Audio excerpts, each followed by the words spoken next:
Paris, le 17 février 1903. Cher monsieur, voici quelques jours seulement que votre lettre m'est parvenue. Je tiens à vous dire merci pour ce témoignage d'amicale et profonde confiance. Je ne puis guère plus. Il m'est impossible d'aborder ici la facture de vos vers, car je me sens trop éloigné de tout propos critique. Rien n'est moins capable de nous donner accès à l'œuvre d'art que le langage de la critique. Il ne conduit jamais qu'à des malentendus plus ou moins heureux. Les choses ne se laissent pas toutes saisir, ni dire aussi aisément qu'on voudrait presque toujours nous le faire croire. Les événements ne peuvent pour la plupart se traduire en mots. Ils s'accomplissent dans un espace où nulle parole jamais n'a pénétré. Et plus que tout le reste, les œuvres d'art se refusent à être dites, mystérieuse présence dont la vie, au long de la nôtre qui fuit vers sa fin, perdure. Après un tel préambule, tout ce qu'il m'est permis de vous dire encore, c'est que vos vers, sans relever d'une poétique originale, contiennent les germes latents, endormis encore, d'une personnalité. Il y a quelque chose de caractéristique qui s'efforce vers la parole et vers le chant. Et peut-être, dans les beaux vers à Léopardi, une sorte de parenté se dessine-t-elle peu à peu avec ce grand solitaire. Malgré tout, ces poésies ne sont rien encore par elles-mêmes, rien qui tire de soi seul son existence. Et la dernière non plus, ni celle qui est dédiée à Léopardi. L'aimable lettre que vous y aviez jointe ne laisse pas de m'éclairer sur mainte insuffisance dont j'avais eu le sentiment en lisant vos vers, mais sans pouvoir lui donner un nom précis. Vous demandez si vos vers sont bons. Vous me le demandez. Vous l'avez demandé à d'autres déjà.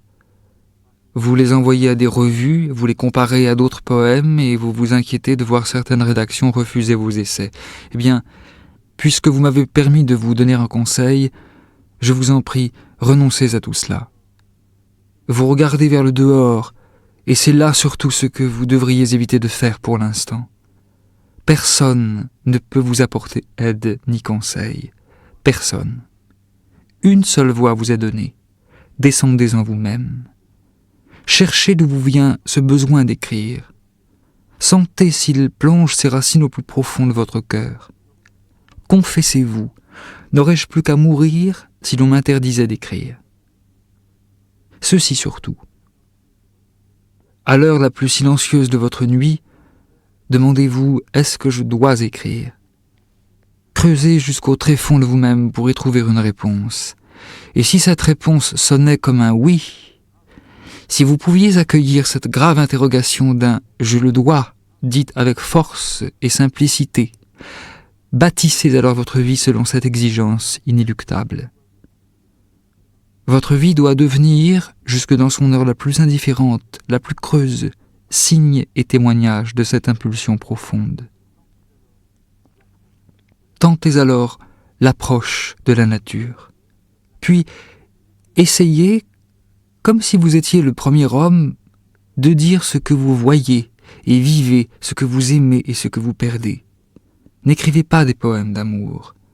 Évitez au début les genres qui sont d'une pratique trop courante, trop banale. Ce sont les plus difficiles, car seule une grande force créatrice en sa pleine maturité peut produire une œuvre originale dans un genre où abondent d'excellentes et parfois brillantes traditions. Gardez-vous donc des thèmes généraux d'inspiration pour recourir à ceux que votre vie quotidienne vous propose. Évoquez vos tristesses et vos désirs, vos pensées fugaces et votre foi en quelque beauté. Mettez à les décrire toute votre sincérité humble, paisible et profonde. Recourez pour vous exprimer aux choses qui vous entourent, aux images de vos rêves, aux objets dont votre souvenir s'est peuplé. Si votre existence quotidienne vous semble pauvre, ne vous en prenez point à elle, mais à vous-même. Dites-vous que vous n'êtes pas assez poète pour en faire surgir les richesses, car aux yeux d'un créateur, il n'y a pas de pauvreté, pas de lieu pauvre et dénué d'attirance. et fussiez-vous vous-même dans une prison dont les murs ne laisseraient parvenir à vos sens aucune des rumeurs du monde, ne vous resterait-il pas toujours votre enfance, cette haute richesse royale, cette trésorerie des souvenirs? Tournez là-bas votre attention. Essayez de faire ressurgir les sensations englouties au cœur de ce vaste passé.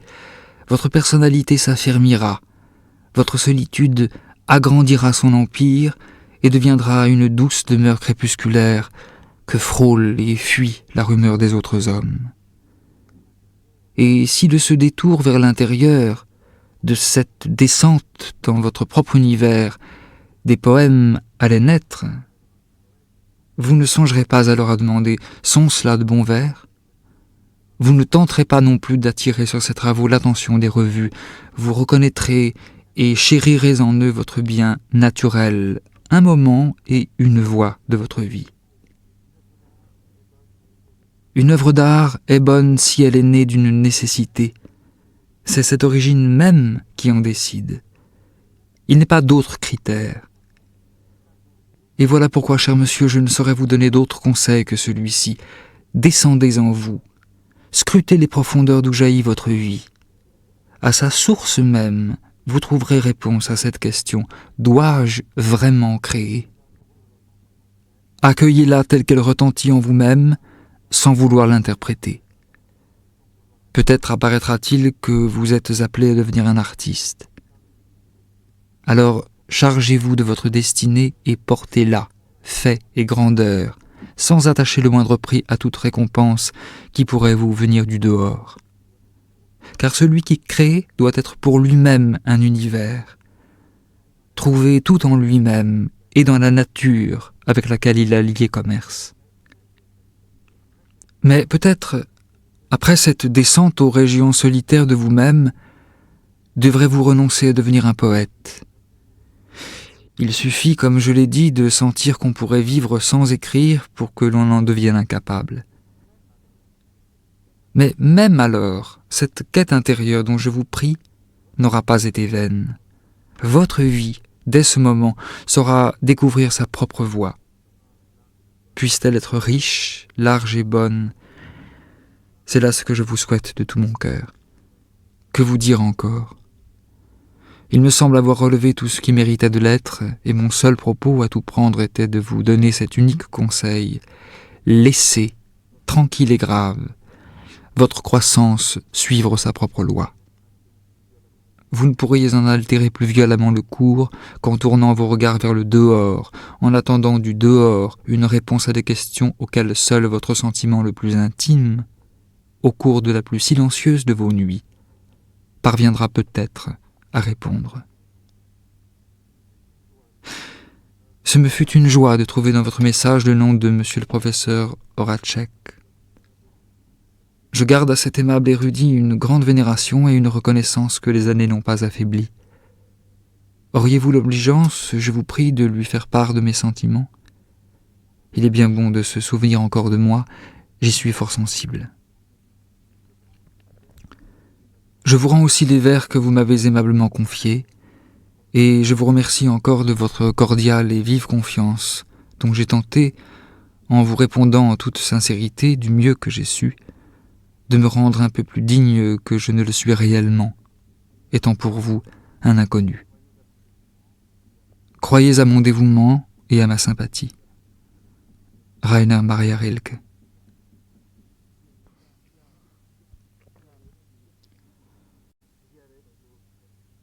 Viareggio près Pise, Italie, le 5 avril 1903. Pardonnez-moi, cher monsieur, si je songe aujourd'hui seulement, avec reconnaissance, à votre lettre du 24 février. J'ai été peu bien tout ce temps, non point précisément malade, mais accablé d'une lassitude qui ressemblait à de l'influenza et me rendait incapable de quoi que ce fût. À la fin, cet état se prolongeant obstinément, je suis venu au bord de cette mer du Sud dont j'avais éprouvé une fois déjà la bienfaisante influence. Mais je ne suis pas encore guéri, j'ai de la peine à écrire, Il vous faudra donc prendre ces quelques lignes pour beaucoup plus. Mais vos lettres me feront toujours plaisir. Soyez-en persuadés. Je ne vous demanderai qu'un peu d'indulgence envers mes réponses, qui souvent peut-être vous laisseront les mains vides. Car dans le fond, et précisément devant les problèmes les plus graves, nous sommes indiciblement seuls. Et pour qu'un conseil, une aide même, soit efficace, il faut nombre d'événements, nombre de réussites. Il faut l'entrée en jeu de toute une constellation de circonstances pour assurer un seul résultat heureux. Je voudrais ne vous parler aujourd'hui que de 2 choses. Ironie. Ne vous laissez pas dominer par elle, surtout au moment de sécheresse. Durant les heures de création, tentez de l'utiliser comme un moyen de saisir plus complètement la vie. Pour qui en use d'un cœur pur, elle est pure, elle aussi, et il ne faut pas en avoir honte. Et si elle vous devient trop familière, si vous redoutez cette croissante intimité, tournez-vous alors vers de nobles et graves sujets devant lesquels elle n'est plus qu'humilité et désarroi. Cherchez la profondeur des choses, l'ironie n'y descend jamais. Et si vous atteignez ainsi le seuil de la grandeur, voyez du même coup si cette manière d'envisager les choses est liée à une nécessité de votre être. Sous l'influence de ces grands sujets, ou bien elle se détachera de vous, si l'occasion seule la suscite, ou alors, si elle vous est véritablement innée, elle s'affirmera jusqu'à devenir un instrument de valeur et viendra prendre sa place dans la série des moyens dont vous aurez à composer votre art. Et voici la seconde chose dont je désirais vous parler aujourd'hui. De tous les livres que j'ai, peu me sont indispensables, et 2 seulement se trouvent toujours parmi mes affaires, où que je sois. Ici aussi, je les ai sous la main. La Bible et les livres du grand poète danois Hans Peter Jacobsen. Connaissez-vous ces œuvres ? Je me le demande. Vous pourrez facilement vous les procurer, car une partie en a paru, fort bien traduite, dans la Bibliothèque universelle de Réclame. Procurez-vous le petit volume 6 nouvelles de Hans Peter Jacobsen et son roman Niels Line, et commencez par lire la première nouvelle intitulée Morgens. C'est tout un univers qui va vous échoir en partage. Le bonheur, la richesse, l'inconcevable grandeur d'un univers. Vivez quelque temps dans ces livres, apprenez-y ce qui vous paraîtra digne de l'être, mais avant tout, aimez-les.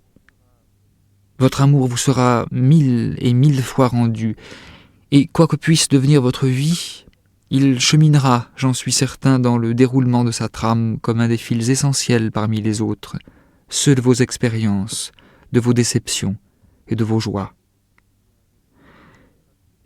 S'il me fallait dire à qui je dois d'avoir saisi quelque chose de la création artistique, de sa nature profonde, de ses caractères éternels, je ne pourrais citer que 2 noms.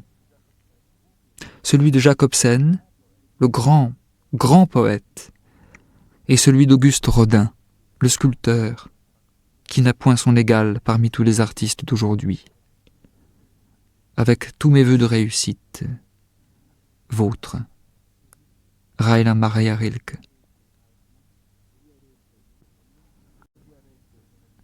Viareggio près Pise, Italie, le 23 avril 1903. Votre message de Pâques m'a causé une grande joie, cher monsieur, car il disait de vous beaucoup de bonnes choses, et la façon dont vous y parliez du grand art de Jacobsen m'a prouvé que je ne m'étais pas trompé en guidant vers cette plénitude votre vie et son cortège de questions. Maintenant, Niels Line va s'ouvrir pour vous, le livre des splendeurs et des vues profondes. Plus on le lit, plus il semble que tout y soit contenu de la vie, de ses parfums les plus légers jusqu'à la pleine et profonde saveur de ses fruits les plus lourds. Il n'y a là rien qui n'ait été compris, saisi, vécu, puis reconnu dans les longues résonances vibrantes du souvenir. Nulle expérience ne fut négligeable. La plus mince péripétie s'y déroule comme une destinée, et la destinée elle-même est pareille à un ample et merveilleux tissu, où une main d'une délicatesse infinie guide chaque fil, le range au long de ses voisins, ou cent autres fils le maintiennent et le portent. Vous allez savourer le grand bonheur de lire pour la première fois ce livre, et vous irez à travers ces enchantements innombrables comme dans un rêve jamais rêvé. Mais je puis vous l'assurer, plus tard aussi l'on éprouve à reprendre ces livres la même surprise émerveillée. Ils ne perdent rien de leur pouvoir magique, rien de cette féerique attirance qui envoûte le lecteur nouveau. On ne peut qu'y prendre toujours plus de plaisir, leur être toujours plus reconnaissant.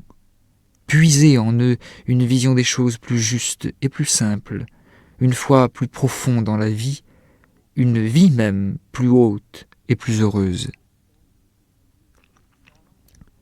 Et plus tard, il vous faudra lire le merveilleux livre de la destinée et des ardentes aspirations de Marie Grube, les lettres et les feuillets du journal de Jacobsen, ces vers enfin, qui, bien que médiocrement traduits, vivent d'une résonance infinie. À ce propos, je voudrais vous conseiller d'acheter à l'occasion la belle édition complète des œuvres de Jacobsen, qui contient tout cela. Elle a paru en 3 volumes, dans une bonne traduction, chez Eugène Diederich à Leipzig, et ne coûte, si je ne fais erreur, que 5 ou 6 marks le volume. Votre appréciation sur « Il devrait y avoir là des roses », cette œuvre d'une délicatesse et d'une forme incomparables, vous donne bien entendu entièrement, oui, entièrement raison contre l'auteur de l'introduction.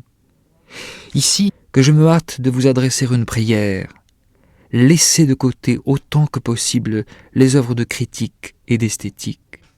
Ce sont ou bien des considérations partisanes, pétrifiées, ayant perdu toute signification dans leur durcissement sans vie, ou bien d'habiles jeux verbaux où tel point de vue triomphe un jour et le lendemain le point de vue opposé. Les œuvres d'art sont d'une solitude infinie, et rien moins que la critique ne permet d'y accéder. L'amour est seul à pouvoir les saisir, les garder, et à se montrer juste envers elles. Donnez toujours raison à vous-même et à votre sentiment contre n'importe quelle analyse, dissertation ou introduction de ce genre. Si vous aviez tort malgré tout, l'épanouissement naturel de votre vie intérieure vous amènera lentement, le temps aidant, à d'autres sources de connaissances. Laissez vos jugements suivre leur développement propre, calme et silencieux. Il doit, comme tout progrès, naître des profondeurs intimes et ne peut être ni contenu ni précipité. Porter jusqu'au terme, puis mettre au monde, tout est là.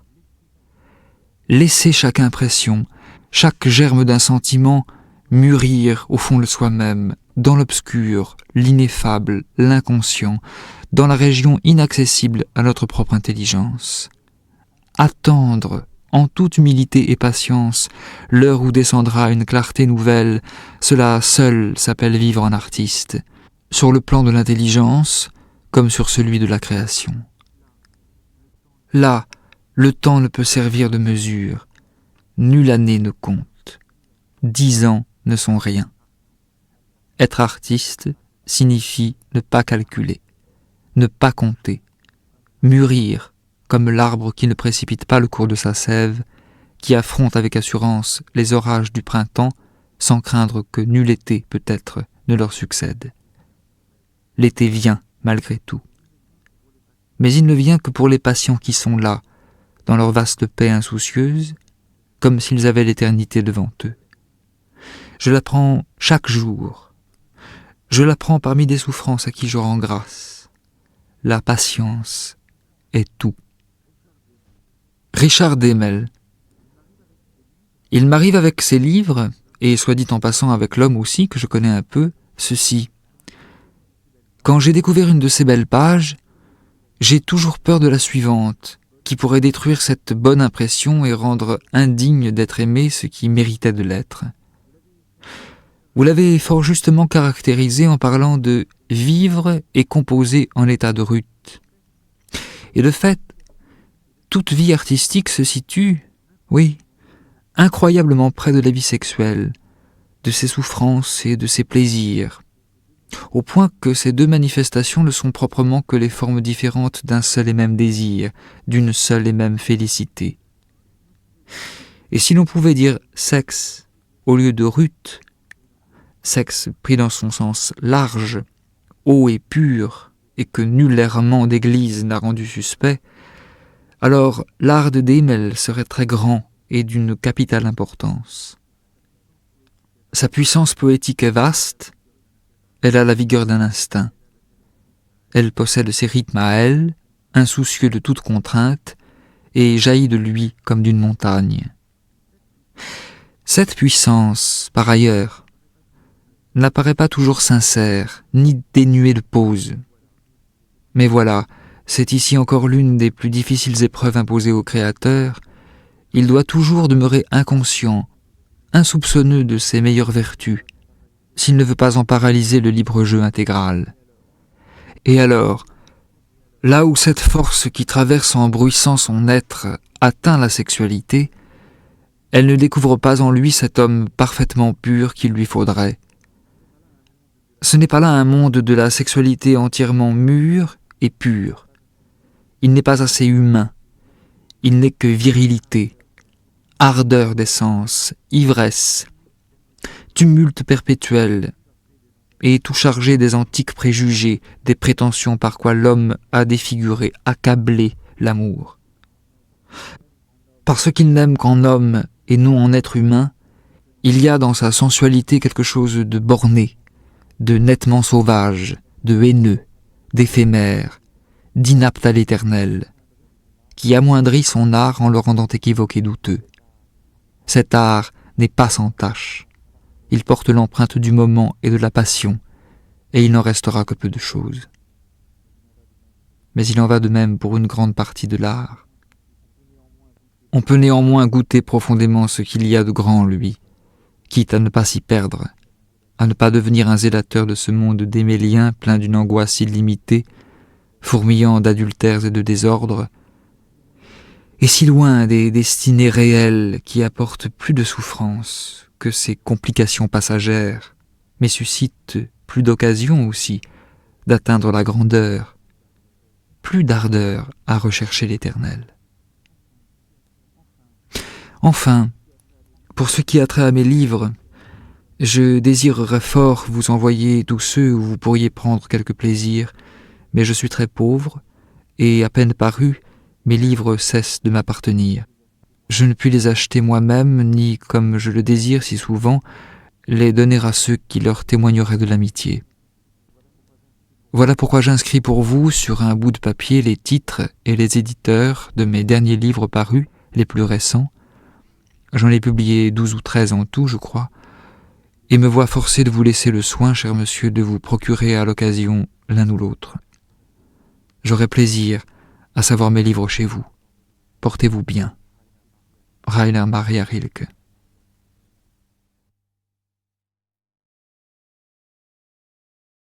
Pour le moment, Worpswede, près Brême, le 16 juillet 1903.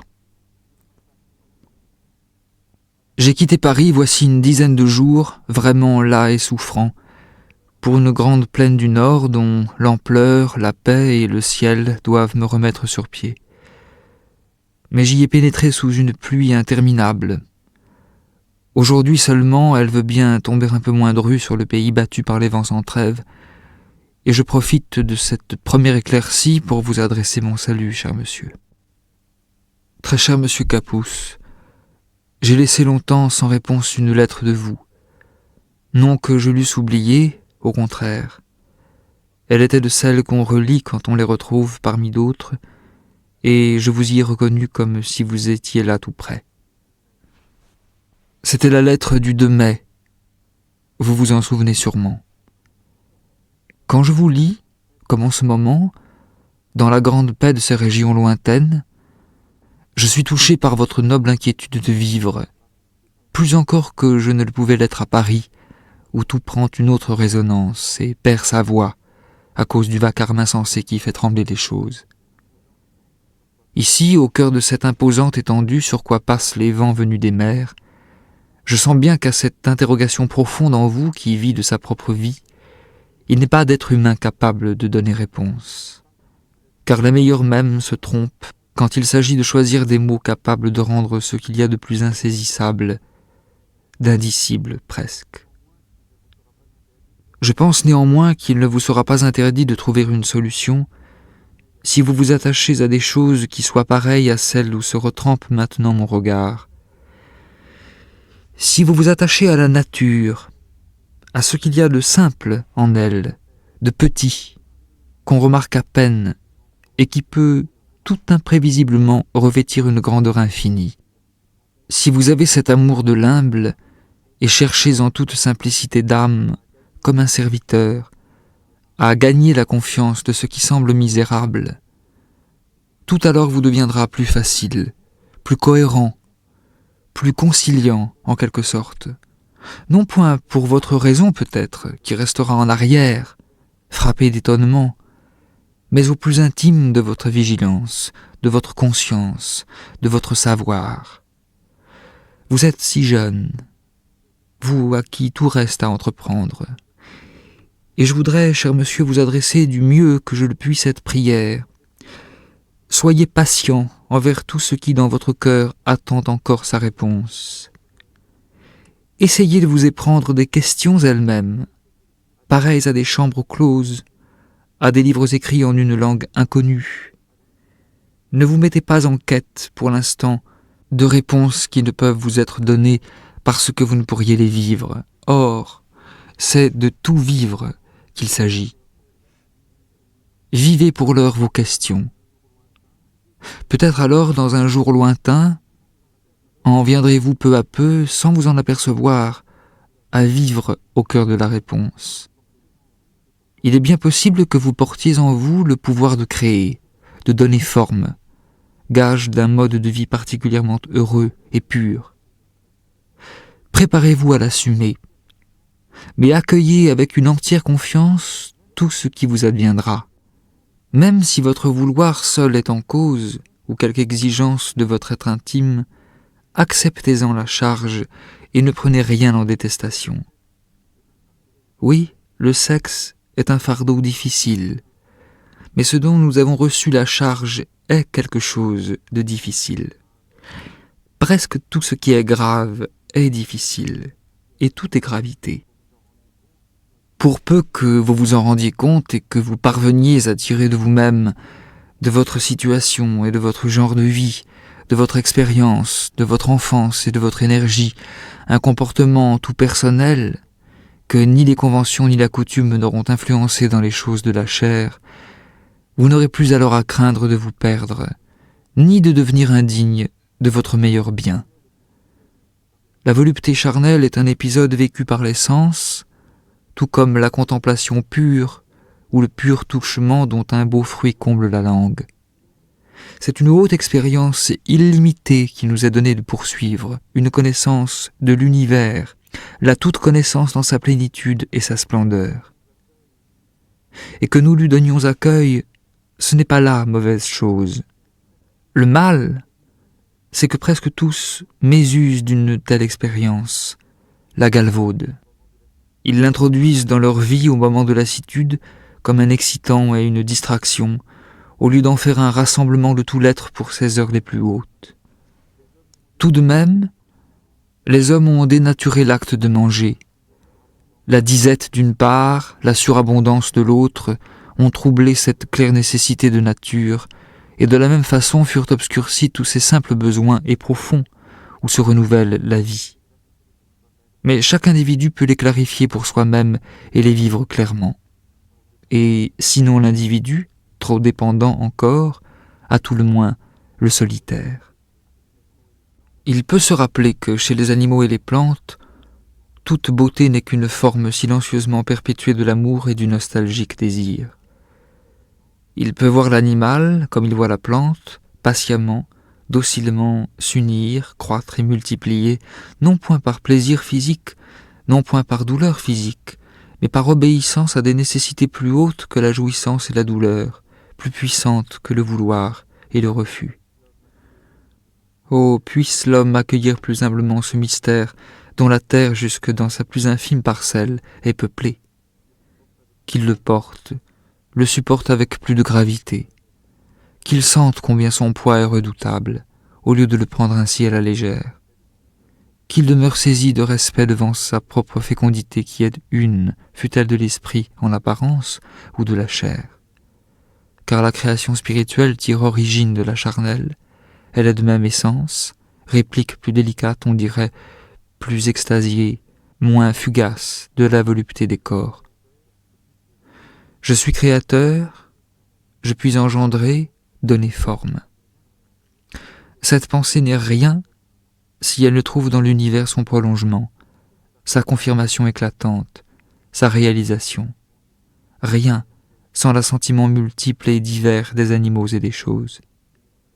Et si la jouissance qu'on en tire est si belle et si profonde, indiciblement, c'est seulement parce qu'elle est riche de tout un legs de souvenirs, ceux de l'engendrement, de l'enfantement d'êtres par millions.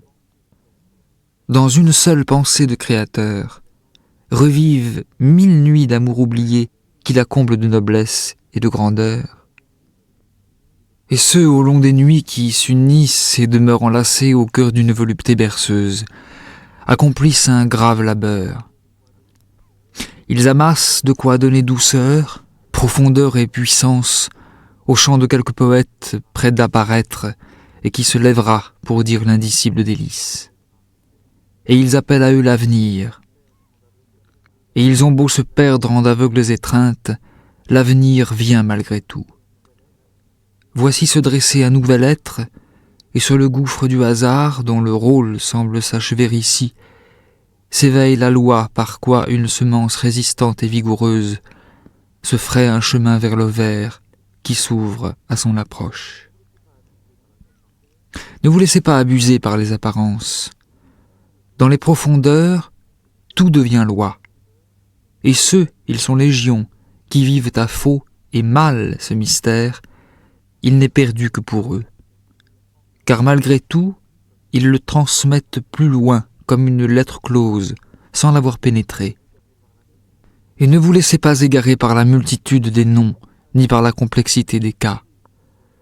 Peut-être y a-t-il, au-dessus de tout cela, comme un ardent désir unanime, une grande maternité. Ce qui fait la beauté de la Vierge, d'un être qui, ainsi que vous le dites si bien, n'a rien donné encore. C'est cette maternité qu'elle pressent, qu'elle prépare, qu'elle redoute et désire avec ardeur. Et la beauté de la mère gît dans cet office même de la maternité, et la femme âgée est toute peuplée d'un grand souvenir. Et il y a chez l'homme aussi, à ce qu'il me semble, une maternité de la chair et de l'esprit. Son acte d'engendrer est aussi une sorte d'enfantement, et il enfante encore quand il crée de sa plus intérieure plénitude. Et peut-être la parenté des sexes est-elle plus étroite qu'on l'imagine. Et le grand renouvellement du monde consistera peut-être en ceci, l'homme et la jeune fille, délivrés de tout errement, de tout déboire sentimental, ne se rechercheront plus comme des contraires, mais bien comme des frères et sœurs, des proches. Ce sont des humains qui s'unissent pour porter en commun, avec simplicité, gravité et patience, ce difficile fait de la chair qui leur fut imposé.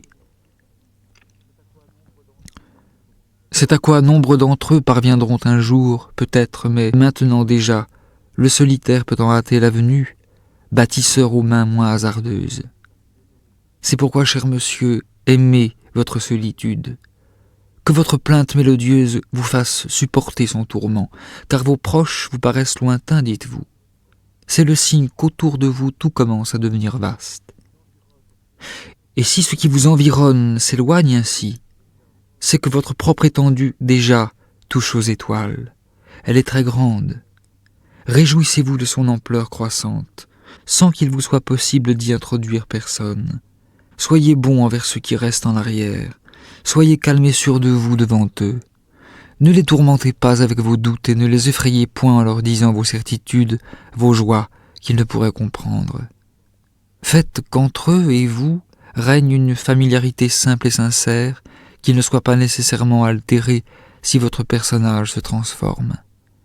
Aimez en eux une forme de vie différente de la vôtre et témoignez de l'indulgence à des personnes vieillissantes qui redoutent cet état de solitude où vous avez mis votre confiance. Évitez de fournir un aliment à ce drame toujours latent entre les parents et leurs enfants. Il use grièvement les forces des jeunes, ruine l'amour des vieillards, cet amour qui agit, qui réchauffe, même s'il ne comprend point. Ne leur demandez aucun conseil et ne comptez sur nulle compréhension, mais croyez à un amour que l'on vous garde comme un héritage et persuadez-vous qu'il y a dans cet amour une force et une bénédiction auxquelles il ne faut pas vous dérober si vous voulez parvenir très loin. Il est bon que vous débutiez dans une profession qui vous rende indépendant et ne vous laisse compter à tout point de vue que sur vous-même. Attendez patiemment de savoir si votre vie la plus intérieure se sent gênée par la forme de cette profession. Je la tiens pour très pénible et très exigeante, pour ce qu'elle est grevée de conventions et ne laisse presque aucune place à une conception personnelle des devoirs qu'elle impose. Mais là aussi, dans cet état de profond dépaysement, votre solitude sera pour vous un repos, une patrie, et c'est en elle que vous trouverez le point de départ de toutes vos voies. Je suis prêt à vous accompagner de tous mes vœux, et ma confiance est avec vous. Votre Rainer Maria Rilke.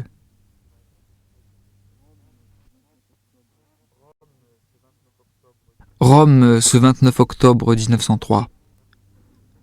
Cher monsieur, j'ai reçu votre lettre du 29 août à Florence et c'est aujourd'hui seulement, 2 mois après, que je viens vous en parler. Pardonnez-moi cette lenteur, mais je n'écris pas volontiers en voyage, car j'ai besoin d'autre chose que de l'indispensable matériel. Il me faut un peu de silence et de solitude, et une heure point trop dépaysée. Voilà 6 semaines environ que nous arrivions à Rome, à un moment où elle était encore la Rome déserte et brûlante, la ville des fièvres redoutées. Cette circonstance, et d'autres difficultés pratiques d'installation, nous ont plongés dans des inquiétudes sans fin. Et l'étranger nous était lourd, comme il l'est à des sans-patries. Ajoutez à cela cette tristesse accablante que Rome, les premiers jours, dispense à qui ne la connaît pas encore, et qui naît de l'ambiance de musée morne et sans vie où elle baigne, de la multitude de ces passés qu'on exhume et maintient debout à grand-peine, de toutes ces choses défigurées, abîmées, que les érudits et les philologues, imités par la routine des voyageurs, ont incroyablement surfaites et qui ne sont à tout prendre que les débris fortuits d'une autre époque et d'une vie qui n'est pas et ne peut pas être la nôtre. On finit, après des semaines de quotidien refus, par se retrouver soi-même et l'on se dit « Non, il n'y a pas ici plus de beauté qu'ailleurs ». Tous ces objets devant quoi se pâment sans fin les générations, retouchés, restaurés par des mains de manœuvre, n'ont aucune signification, ils ne sont rien, ils n'ont ni cœur ni valeur. S'il y a ici de la beauté en foule, c'est qu'elle abonde partout. Par les antiques aqueducs, des eaux vives infiniment arrivent dans la grande cité, dansent sur ces places nombreuses au-dessus des blanches vasques de pierre, et s'épanchent dans de larges et profonds bassins, murmurantes au long du jour, puis haussant avec la nuit leur murmure, la nuit d'ici qui est vaste et pleine d'étoiles et tout adoucie de brise. Et il y a ici des jardins, des allées et des escaliers inoubliables, des escaliers conçus par Michel-Ange, des escaliers disposés à l'image des eaux glissantes au long d'une pente et qui font naître en leur ample chute une marche d'une autre marche comme la vague naît de la vague. De telles impressions vous donnent de pouvoir vous recueillir, vous déprendre de la foule encombrante ici qui parle, qui bavarde et quelle passion du bavardage. Et l'on apprend lentement à reconnaître les choses, et il y en a fort peu, où perdure une présence de l'éternel que l'on peut aimer une solitude avec quoi l'on peut communier en silence. J'habite encore en ville, sur le Capitole, non loin de la plus belle statue équestre qui nous ait été conservée de l'art romain, celle de Marc Aurèle. Mais dans quelques semaines, je m'installerai dans un logis simple et tranquille, un vieil altana perdu au profond d'un vaste parc, à l'abri de la ville, de ses bruits, de ses hasards. C'est là que je vais habiter tout l'hiver et savourer ce grand silence dont j'attends qu'il me fasse présent d'heures riches et bonnes. De là-bas, où je serai davantage chez moi, je vous écrirai une lettre plus longue où je reviendrai sur la vôtre. Aujourd'hui, je n'ai que ceci à vous dire. Peut-être est-ce incorrect de ne pas l'avoir fait plus tôt. Le livre annoncé dans votre lettre, et qui devait contenir des travaux de vous, ne m'est pas parvenu ici. Vous l'a-t-on retourné? Peut-être de Worpswede, car on ne peut faire suivre des paquets à l'étranger. C'est l'éventualité la plus favorable et je serais heureux de l'avoir confirmée. Je souhaite qu'il ne s'agisse pas d'un envoi égaré, ce qui n'est hélas pas une exception dans le trafic postal italien. Ce livre aussi, je l'eusse reçu avec plaisir, comme tout ce qui m'apporte un signe de vous. Et quant aux vers qui sont nés entre-temps, je les lirai, les relirai, les vivrai toujours, si vous voulez bien me les confier, en y mettant toute mon attention et tout mon cœur. Avec mes salutations et mes vœux, votre Rainer Maria Rilke. Rome, le 23 décembre 1903. Mon cher monsieur Capus, il ne faut pas que vous restiez sans recevoir un salut de moi au moment où Noël approche, où votre solitude au milieu de cette fête vous deviendra plus lourde encore à porter. Mais si vous sentez alors qu'elle est grande, tirez-en de la joie, car, vous vous le demanderez, que serait donc une solitude privée de grandeur? Il n'y a qu'une solitude. Elle est grande, elle est difficile à porter. Et des heures viennent pour presque tous où ils voudraient bien l'échanger contre n'importe quelle relation, fût-elle banale et de peu de prix, contre l'illusion d'une médiocre entente avec le premier venu, le plus indigne.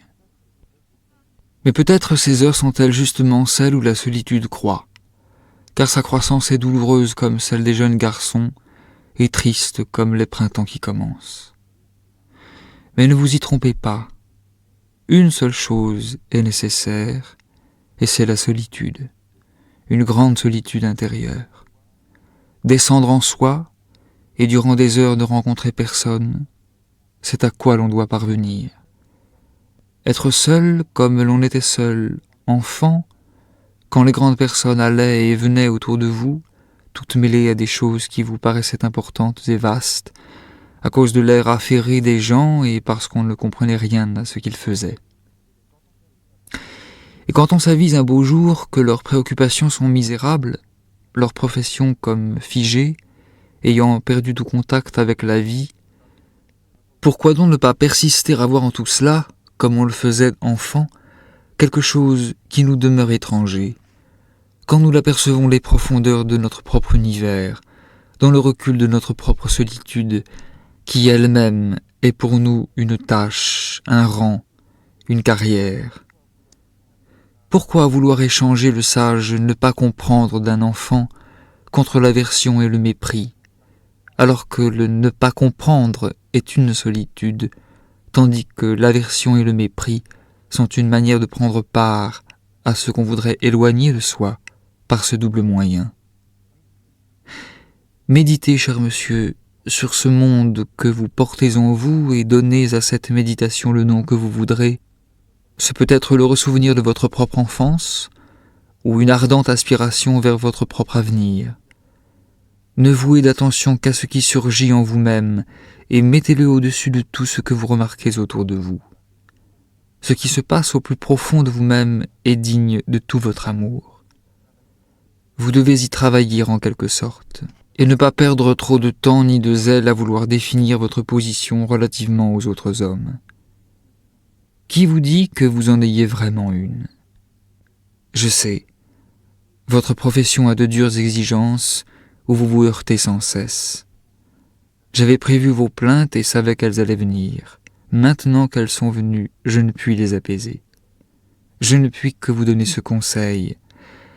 Voyez si les professions ne sont pas toutes ainsi, pleines d'exigences, pleines d'hostilité envers l'individu, toutes pénétrées aussi de la haine de ceux qui se sont vus avec une hargne silencieuse, prisonniers d'un devoir sans éclat.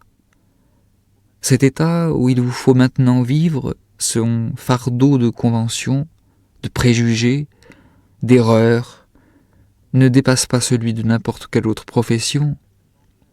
Et si certaines d'entre elles semblent comporter une part de liberté plus grande, il n'en existe aucune cependant dans laquelle on se sente au large et qui soit en contact avec les grandes choses dont est faite la vraie vie.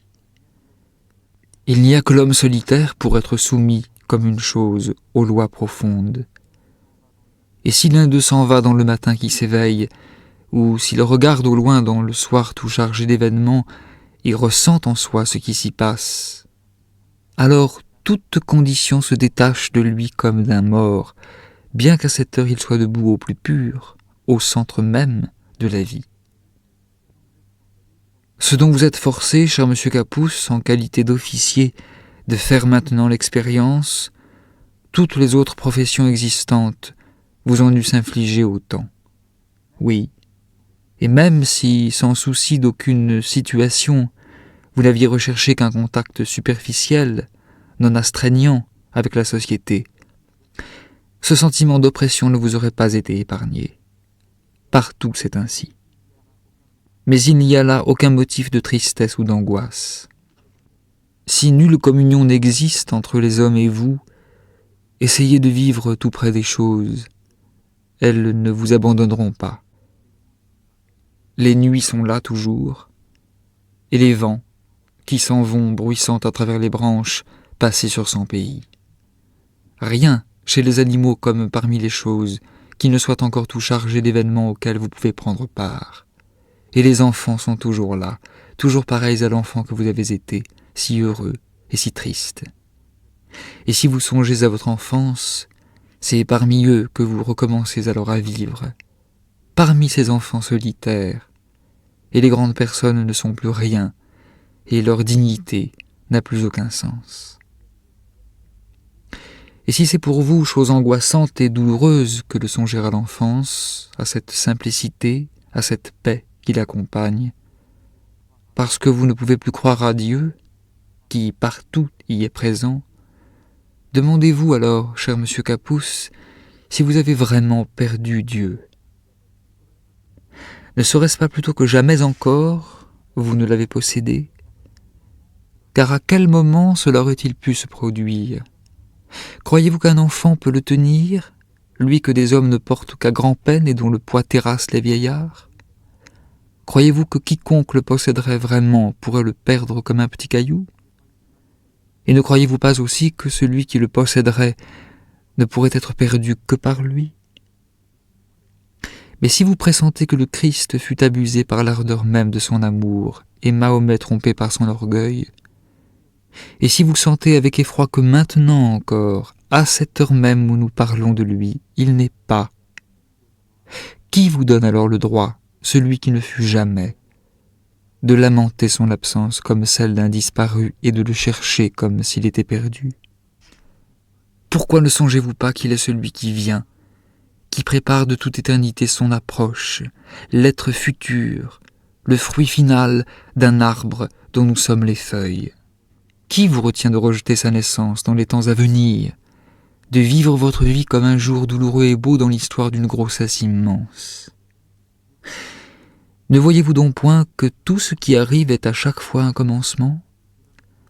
Et cela ne pourrait-il être le sien, puisqu'en soi-même déjà tout commencement est si beau?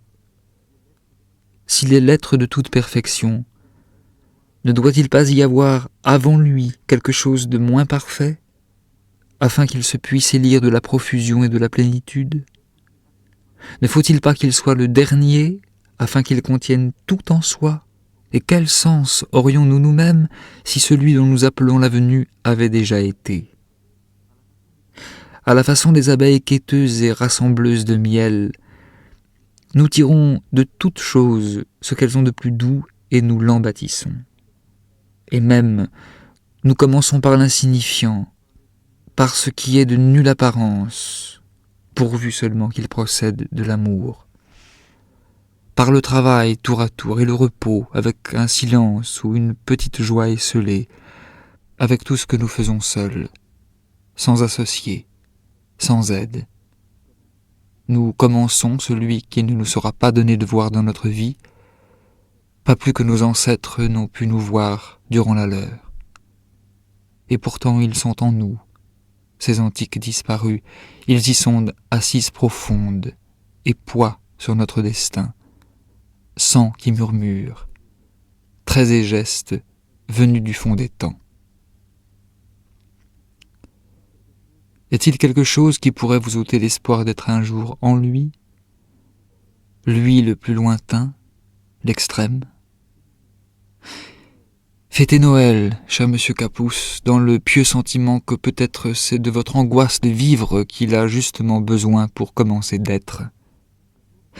Ces jours de votre passage à un autre état sont justement peut-être le temps où tout en vous travaille à sa venue, ainsi qu'une fois déjà, tout enfant, vous y avez travaillé à perdre haleine. Soyez patient et de bon gré, et songez que le moins que nous puissions faire, c'est de ne pas lui rendre sa naissance plus difficile que ne le fait la terre pour le printemps quand il veut éclore. Et soyez joyeux et confiants. Votre Rainer Maria Rilke. Rome, le 14 mai 1904.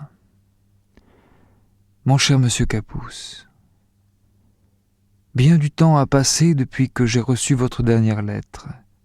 Ne m'en tenez pas rigueur. Du travail d'abord, puis des ennuis, et pour finir un état maladif, voilà ce qui a sans cesse retardé ma réponse, et je tenais à ce qu'elle vous parvînt de jours calmes et bons.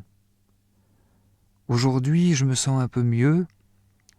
Ici aussi, ce début de printemps, avec ses méchantes sautes d'humeur, a été fort éprouvant, et je viens vous saluer enfin, cher monsieur Capousse, et, du mieux que je le pourrai, vous parler un peu, je le fais avec grand plaisir, de votre lettre. Vous voyez, j'ai recopié votre sonnet, parce que je l'ai trouvé simple et beau, et né dans une forme qui lui assure ce déroulement si calme et si mesuré. De tous les vers de vous que j'ai pu lire, ce sont là les meilleurs. Et maintenant je vous en donne cette copie, car je sais qu'il y a grand profit en les faisant à relire son propre travail dans une écriture étrangère. On en tire bien des aperçus nouveaux.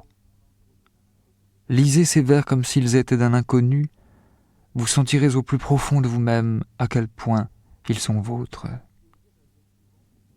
J'ai pris plaisir à lire souvent ce sonnet et votre lettre. Pour l'un comme pour l'autre, je vous dis merci. Et ne vous laissez pas troubler dans votre solitude, parce qu'il y a quelque chose en vous qui désire en sortir. C'est ce désir, précisément, qui vous aidera, pour peu que vous en tiriez parti posément, judicieusement, comme d'un outil, à étendre au loin le champ de votre solitude. Les gens, avec l'aide des conventions, ont résolu tous les problèmes dans le sens de la facilité et de ce qu'il y a de plus facile en elles. Mais pour nous, il est clair que nous devons nous attacher à ce qui est difficile. Tout le vivant s'y tient lié. Dans la nature, chaque être croît et se défend selon le propre de son espèce. Il se réalise de par lui-même en une créature distincte qu'il tente de demeurer contre toute résistance, à tout prix. Nous savons peu de choses, mais il y a une certitude qui ne nous abandonnera pas. Nous devons nous attacher à ce qui est difficile. Il est bon d'être seul, car la solitude est difficile. Qu'une chose le soit, ce nous doit être une raison de plus pour l'accomplir. Aimer, c'est chose bonne aussi, car l'amour est difficile. L'amour qui lie un être humain à un autre, c'est là peut-être ce qui nous fut imposé de plus difficile, la tâche suprême, l'épreuve finale, le travail dont tout autre travail n'est qu'une préparation. C'est pourquoi les jeunes gens ne peuvent aimer, eux les débutants en toutes choses, ils doivent l'apprendre. De tout leur être, de toute leur force, rassemblés autour de leur cœur solitaire, angoissé et qui bat d'une haute attente, ils doivent apprendre à aimer. Mais un apprentissage est toujours une longue période close. Ainsi l'amour, pour celui qui aime, demeure longtemps et jusque bien avant dans la vie une solitude, un essolement plus intense et plus profond. Aimer, ce n'est rien tout d'abord de ce qui s'appelle s'épanouir, s'abandonner et s'unir à un autre être. Que serait donc une union du confus et de l'inachevé et dépendante encore? C'est pour l'individu une noble invite à mûrir, à devenir quelque chose en soi, à devenir un monde, à devenir soi-même un monde pour l'amour et le profit d'un autre. C'est une haute exigence impérieuse, quelque chose qui en fait un élu et l'appelle à de vastes desseins. Un devoir, travailler à soi-même, prêter l'oreille et brandir le marteau jour et nuit, voilà l'unique sens que devrait revêtir aux yeux des jeunes gens l'amour qui leur est donné. La confidence, ni l'abandon, ni aucune des formes du commerce amoureux ne sont pour eux, qui en ont pour longtemps encore à épargner, à rassembler. Elles sont l'étape finale. Elles sont cela peut-être à quoi les vies humaines, aujourd'hui encore, peuvent à peine parvenir. Mais c'est en quoi les jeunes gens se trompent si souvent et si lourdement. Eux à qui la patience fait naturellement défaut, ils se précipitent, à peine l'amour les a-t-il touchés, dans de confuses étreintes. Ils se répandent tels qu'ils sont, dans leur désordre et leur trouble intérieur. Mais qu'advient-il alors? Qu'est-ce que la vie peut bien tirer de ce ramas de choses abîmées, qu'ils nomment leur union, et qu'ils voudraient bien appeler leur bonheur, si c'était possible, et leur avenir? Chacun se perd alors pour l'amour de l'autre et le perd à son tour, et beaucoup d'autres encore qui désiraient venir. Et il perd les vastes perspectives, les possibilités. Il échange l'approche et le retrait de choses délicates et mystérieuses contre un stérile désarroi d'où rien ne saurait plus sortir. Rien que dégoût, déception, pauvreté, et le refuge trouvé dans l'une de ces nombreuses conventions qu'on a mises au long de ce chemin si dangereux comme des abris publics. Nulle autre région de l'existence humaine n'est si richement pourvue de conventions, ceintures de sauvetage en tout genre, bouées et canaux, tout y figure. La société a su lui aménager des refuges de toute espèce, car sa conception de l'amour l'incite à le considérer comme un divertissement.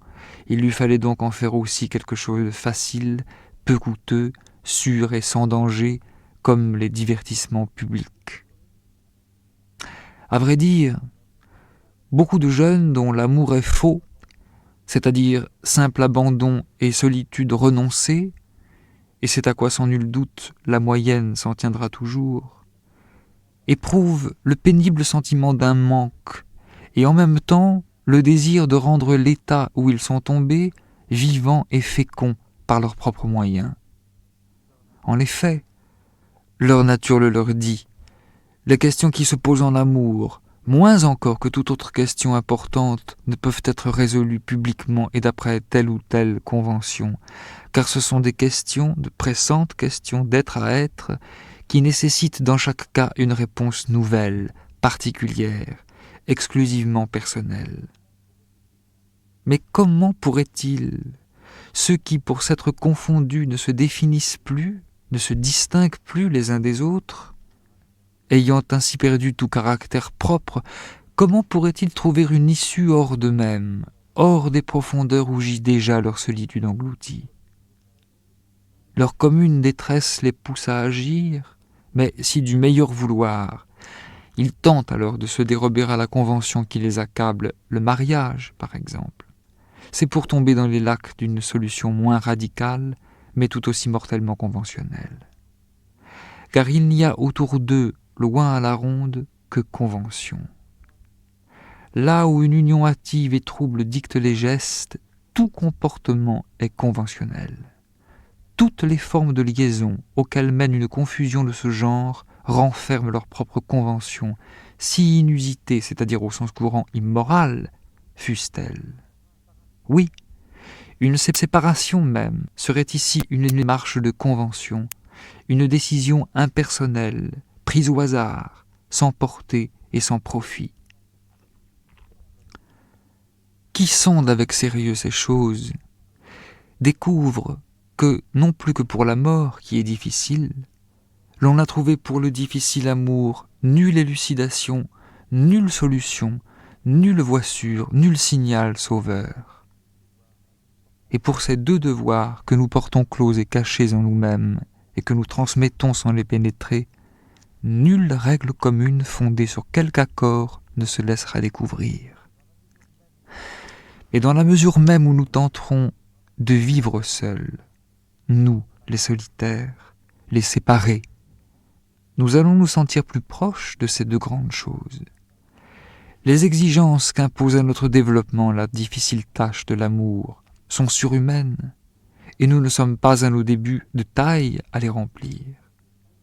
Mais si nous persévérons, si, voyant en cet amour un apprentissage, nous nous chargeons de son fait, au lieu de nous perdre à jouer le jeu frivole et léger grâce auquel les hommes se dérobent à ce qu'il y a de plus grave dans le grave de leur existence, alors peut-être un faible progrès, un allègement, se feront-ils sentir à nos lointains descendants, ce serait beaucoup.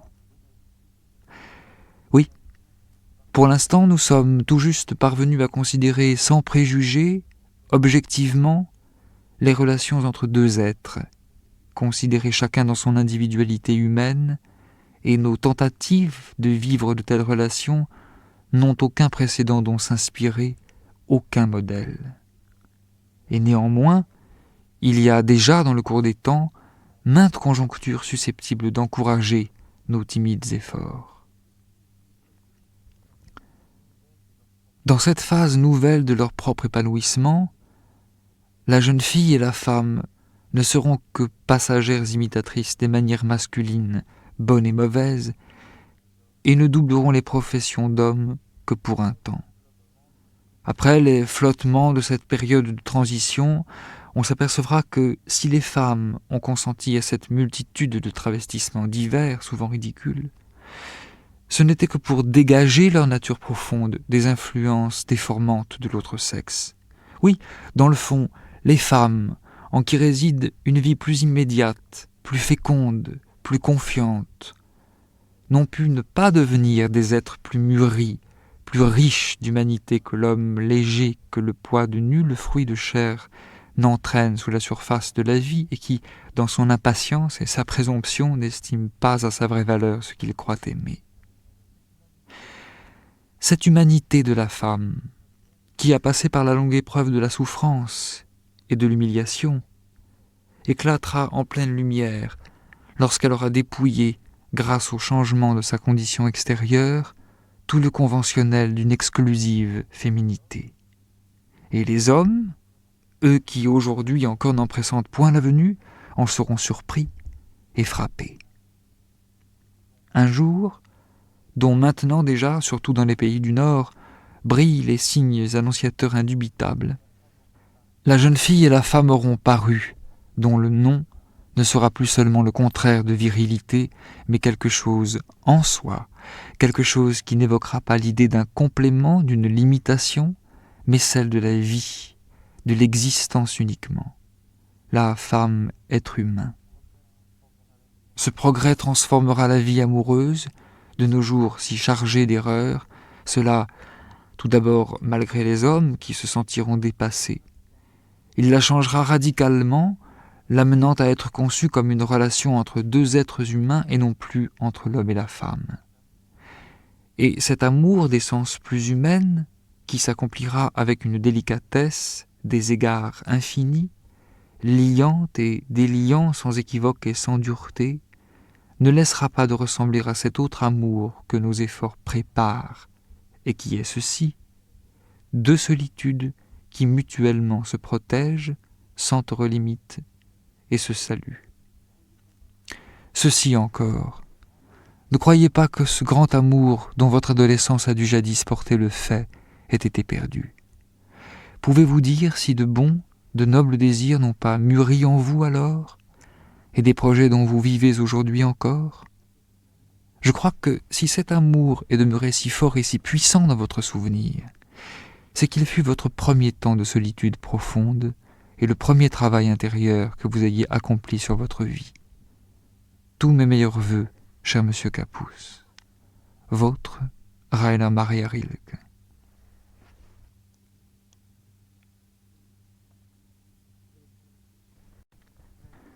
Suède, le 12 août 1904. Je voudrais reprendre un moment notre entretien, cher monsieur Capus, bien que je ne puisse presque rien dire qui vous soit d'un très grand secours, à peine quelque chose d'utile. Vous avez éprouvé de grandes et nombreuses tristesses, elles sont passées. Et vous me dites que ce passage, lui aussi, fut pour vous douloureux et déconcertant. Mais je vous prie, voyez si ces grandes tristesses n'ont pas plutôt traversé tout votre être. Si bien des choses en vous n'ont pas changé, si quelque part, en quelque lieu de vous-même, vous ne vous êtes pas transformé pendant que vous étiez triste. Les seules tristesses dangereuses et funestes sont celles que l'on traîne parmi la foule pour les étouffer sous le bruit. Comme ces maladies qu'on traite à la légère et à rebours du bon sens, elles ne cèdent du terrain que pour éclater d'autant plus redoutables après un court répit. Elles se concentrent au-dedans de vous, elles sont de la vie, mais une vie invécue, dédaignée, perdue, et dont on peut mourir. Si nous pouvions voir au-delà des limites de notre connaissance, au-delà même de la pointe extrême de notre pressentiment, peut-être supporterions-nous nos tristesses avec plus de confiance que nos joies, car elles sont les instants où quelque chose de nouveau, d'inconnu, vient de pénétrer en nous. Notre âme, apeurée, se trouble et perd sa voix, et dans ce repli, ce suspens silencieux de tout notre être, debout au centre de nous-mêmes, il y a cette présence nouvelle que nul ne peut connaître encore et qui se tait.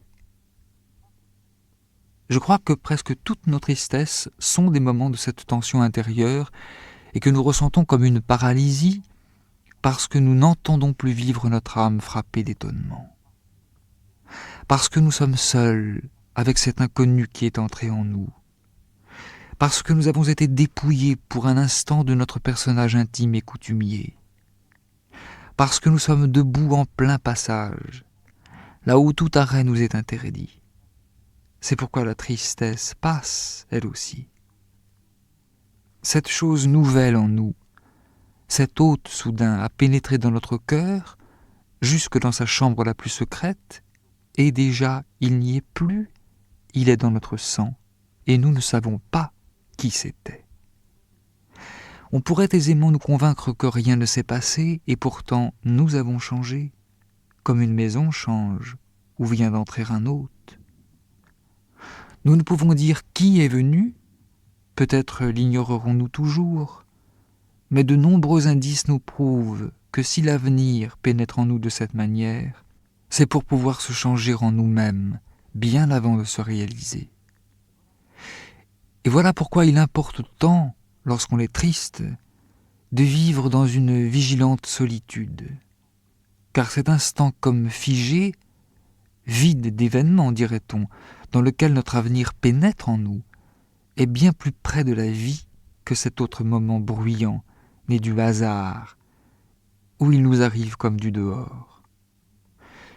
Plus nous nous montrons calmes, ouverts, patients dans notre tristesse, et plus l'hôte nouveau pénètre droit au fond de nous-mêmes, plus nous en faisons notre bien, plus il va devenir notre destinée. Et plus tard, le jour où il arrivera, c'est-à-dire où, étant sorti de nous, il ira rejoindre autrui, nous nous sentirons proches de lui, liés à lui par une parenté profonde. Et c'est là ce qu'il faut. Il faut, et c'est là où va tendre peu à peu notre développement, que rien d'étranger ne nous advienne, mais cela seulement qui, depuis longtemps, nous appartient. Déjà, l'on a dû revoir bien des théories sur le mouvement. On apprendra aussi peu à peu à reconnaître que ce que nous nommons la destinée se dégage des hommes, qu'elle ne pénètre pas en eux du dehors. C'est seulement parce qu'ils furent si nombreux à n'avoir pas assimilé leur destinée, à ne l'avoir pas changée en eux-mêmes tout le temps où elle vivait en eux, qu'ils n'ont pas reconnu ce qui s'échappait d'eux-mêmes. Cela leur paraissait tellement insolite qu'ils se persuadaient dans leur confuse frayeur qu'ils venaient d'en être pénétrés, car ils eussent juré n'avoir rien trouvé de semblable en eux jusque-là. On s'est longtemps trompé sur la marche du soleil, on se trompe aujourd'hui encore sur celle des choses à venir. L'avenir est fixe, cher monsieur Capus. C'est nous qui nous déplaçons dans l'infini de l'espace. Comment notre vie n'en deviendrait-elle pas plus difficile ?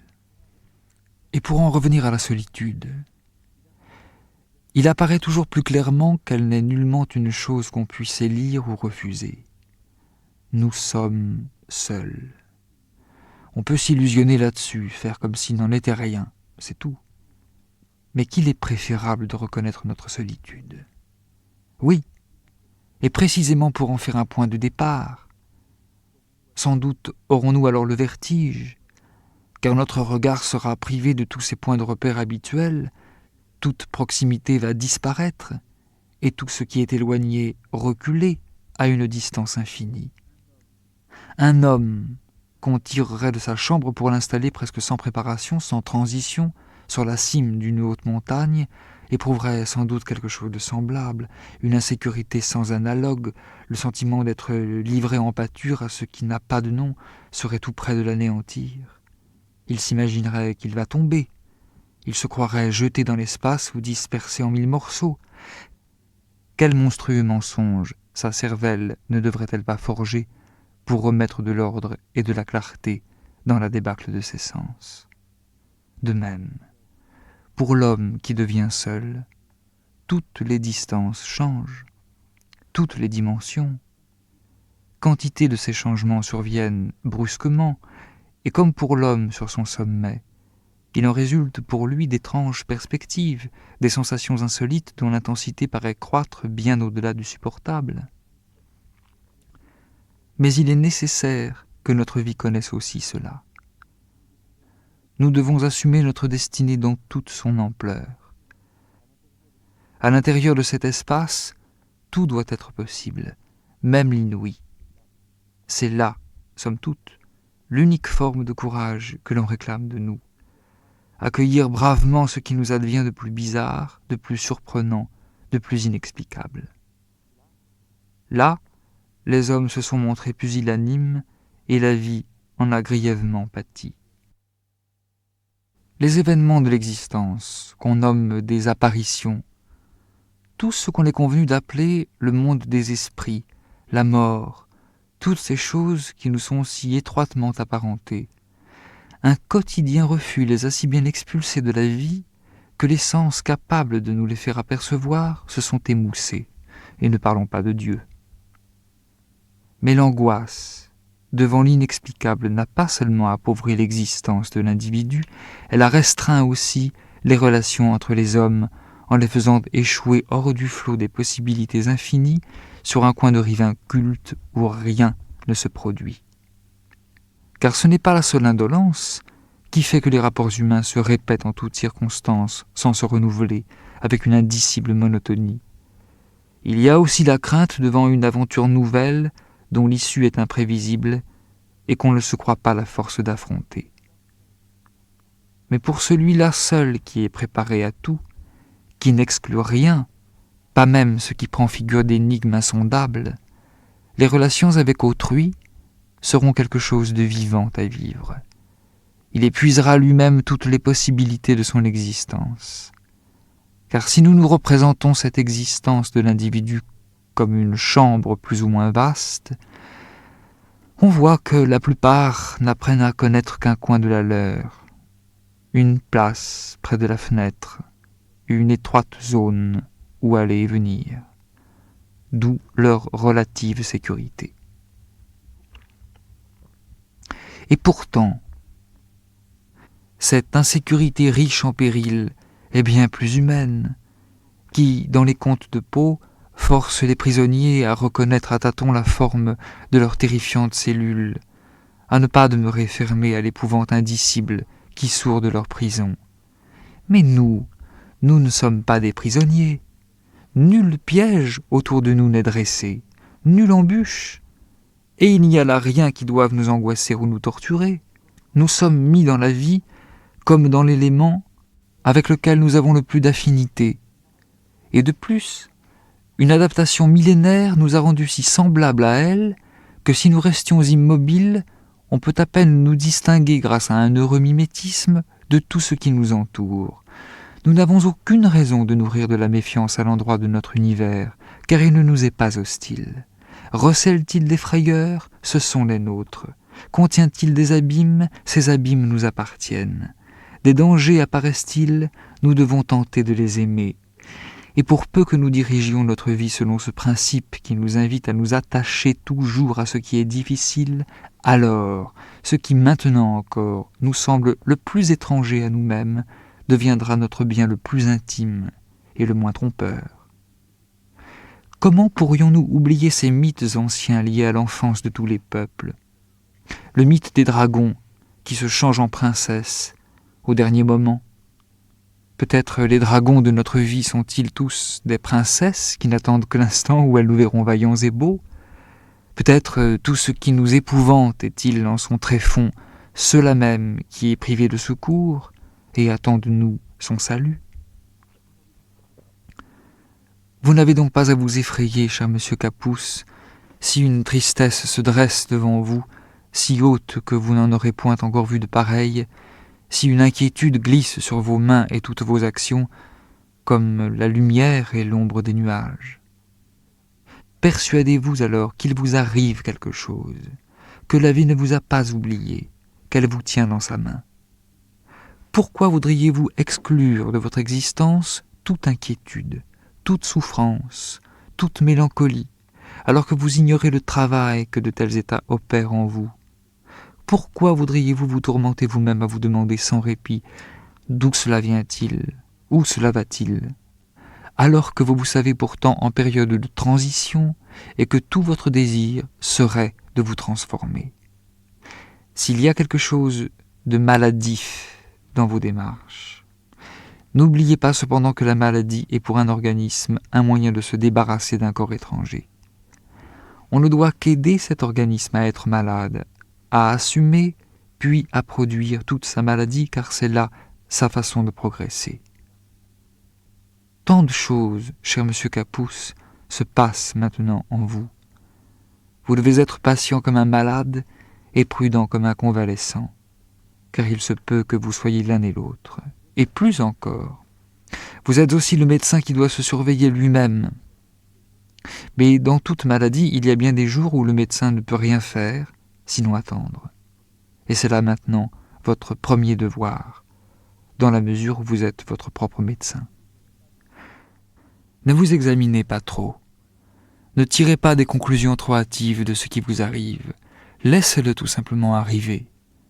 Sinon vous en viendriez trop facilement à vous faire des reproches d'ordre moral, en considérant votre passé qui a bien entendu sa part d'influence dans tout ce qui vous advient maintenant. Mais ce qui, des errements, des aspirations, des ardents désirs de votre enfance, agit en vous, n'est pas ce que vous rappelez à votre mémoire et condamnez. Les conjonctures exceptionnelles d'une enfance solitaire et désemparée lui valent tant de difficultés, de complications, la livrent à tant d'influence tout en lui empêchant tout rapport réel avec la vie, que là où un vice s'introduit en elle, on ne peut sans autre lui donner ce nom. Et d'ailleurs, une telle prudence et de rigueur dès qu'on touche au nom. C'est si souvent le nom d'un crime contre quoi vient se briser une vie, et non point l'acte lui-même, anonyme et personnel, qui était peut-être pour elle une nécessité parfaitement définie et qu'elle pouvait accomplir sans aucun effort. Et si ce gaspillage de force vous semble si grand, c'est uniquement parce que vous placez trop haut la victoire qui y a mis fin. Ce n'est pas cette victoire qui est la grande chose que vous pensez avoir accomplie, bien que votre sentiment soit juste. La grande chose, c'est qu'il y ait eu déjà là quelque chose qu'il vous était loisible de substituer à cette tricherie, quelque chose d'authentique et de réel. Sans quoi votre victoire, elle aussi, n'eût été qu'une réaction d'ordre moral, sans signification générale, tandis qu'ainsi elle est devenue toute une part de votre vie.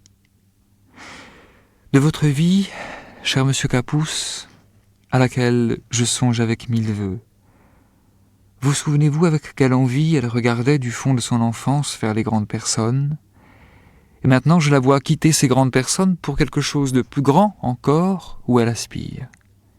C'est pourquoi elle ne cesse d'être difficile, mais c'est aussi pourquoi elle ne cessera pas de grandir. Et si j'ai encore quelque chose à vous dire, c'est bien ceci. Ne croyez pas que celui qui tente de vous conforter vive sans souci sous l'abri de ces mots simples et calmes qui parfois vous font du bien. Sa vie recèle bien des peines et des tristesses et reste bien loin derrière vous. Mais ces mots mêmes, s'il en était autrement, jamais il n'aurait pu les trouver. Votre Rainer Maria Rilke. En Suède, le 4 novembre 1904. Mon cher monsieur Capus, durant ce laps où vous n'avez pas reçu de lettre, je fus tantôt en voyage, tantôt si occupé que je ne pouvais écrire. Aujourd'hui encore cela m'est difficile, car il m'a fallu écrire une foule de lettres, déjà j'ai la main fatiguée. Si je pouvais dicter, je vous dirais beaucoup de choses, mais voilà. Acceptez donc ces quelques mots en échange de votre long message.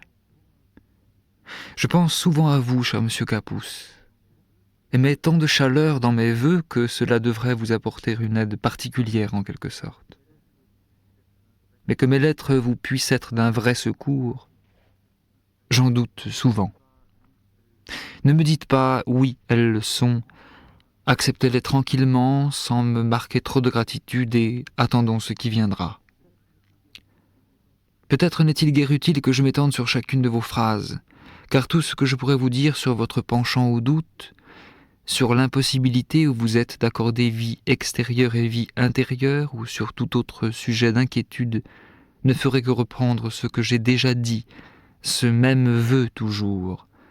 Vous voir trouver en vous-même assez de patience pour supporter, assez de simplicité pour croire.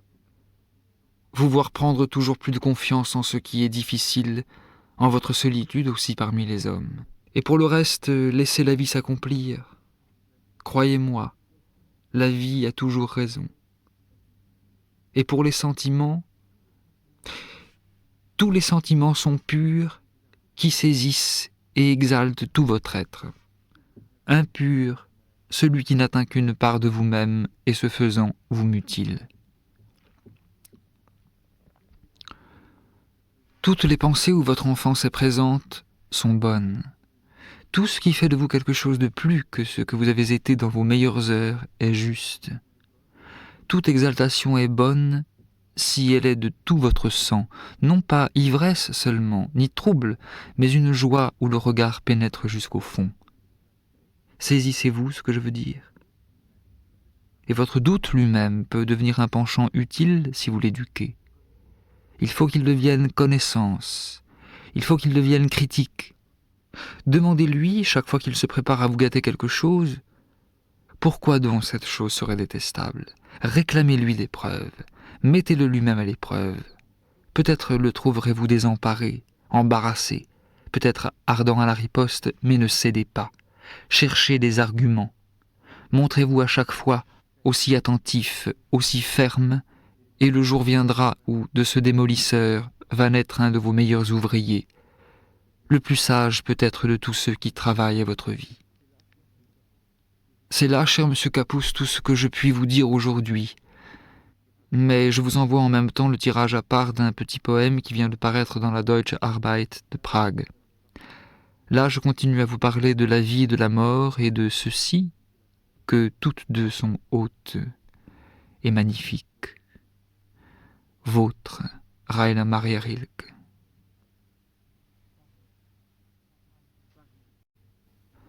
Paris, second jour de Noël 1908.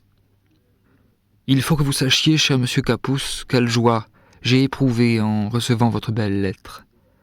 Les nouvelles que vous me donnez, telles que les voici redevenues, positives, explicites, me semblent bonnes, et plus j'y réfléchis, plus j'ai senti qu'elles étaient réellement bonnes. J'eusse voulu vous l'écrire juste pour le soir de Noël, mais avec ce travail sans répit qu'est ma vie de cet hiver, la fête ancienne s'est trouvée là si vite que j'eus à peine le temps de faire les préparatifs voulus, et bien moins encore celui d'écrire. Mais j'ai souvent pensé à vous pendant ces jours de fête, m'imaginant quelle tranquillité vous deviez goûter dans votre fort solitaire, parmi ces montagnes désertes sur quoi s'abattent ces grands vents du sud, comme s'ils voulaient n'en faire qu'une bouchée. Que ce calme doit être immense, pour donner ainsi du champ au déchaînement de tels remous, de telles rumeurs. Et si l'on songe que la présence de la mer lointaine y vient joindre encore sa propre rumeur, qui est peut-être la note la plus profonde de cette préhistorique harmonie, on ne peut vous souhaiter qu'une chose, qui est de laisser en toute confiance et patience travailler à votre vie cette grandiose solitude qui ne pourra plus en être retranchée. Dans tous vos actes, toutes vos expériences futures, elle continuera d'agir comme une influence anonyme et secrètement décisive, un peu comme le sang de nos ancêtres circule en nous sans trêve et se joint au nôtre pour composer cet être unique, sans double possible, que nous formons à chaque tournant de notre vie. Oui, je suis heureux que vous ayez là-bas cette existence stable qui peut se décrire, ce titre, cet uniforme, ce service, tout ce concret, ce défini qui revêt dans un tel entourage, avec ce peu d'hommes isolés comme vous, un caractère de gravité et de nécessité. Il perd cet aspect jeu et passe-temps du métier des armes pour acquérir le sens d'un vigilant office et non seulement permettre un libre exercice de l'attention, mais encore l'éduque.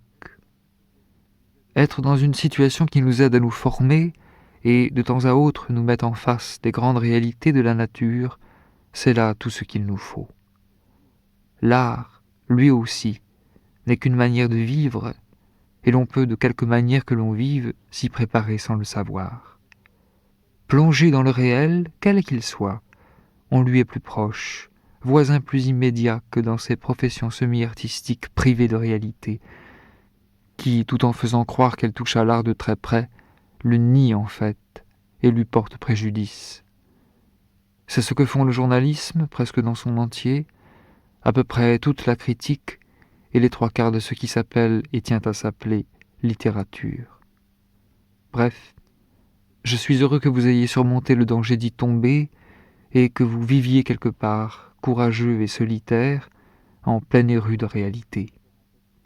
Puisse l'année qui s'ouvre devant nous vous y maintenir et vous y fortifier. Toujours vôtre, Rainer Maria Rilke.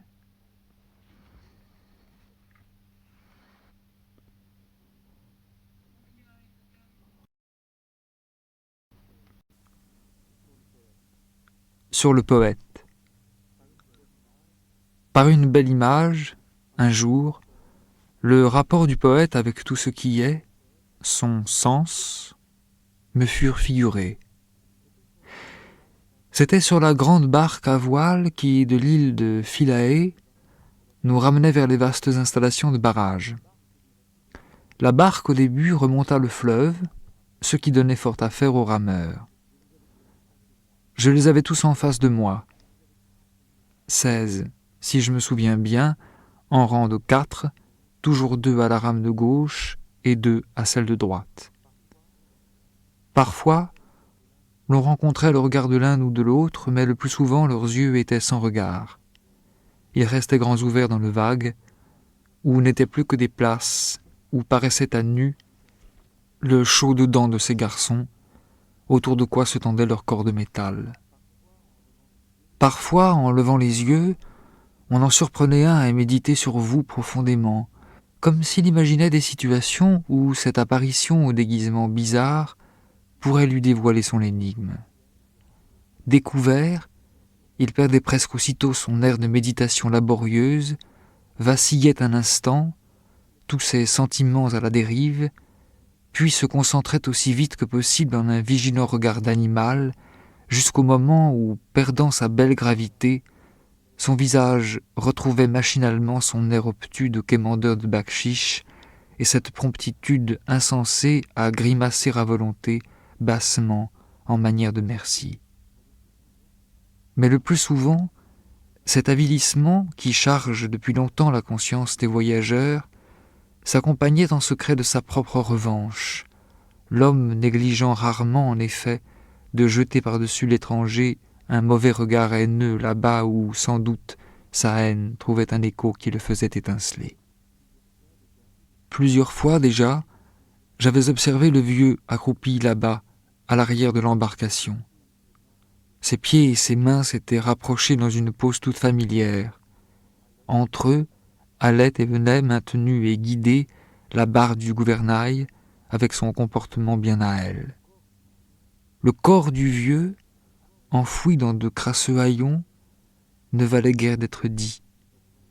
Sous le turban d'étoffe usée qui s'était remboîté en lui-même, comme les pièces d'une longue vue, le visage était si plat que les yeux semblaient en goûter. Dieu sait ce qui se cachait en lui.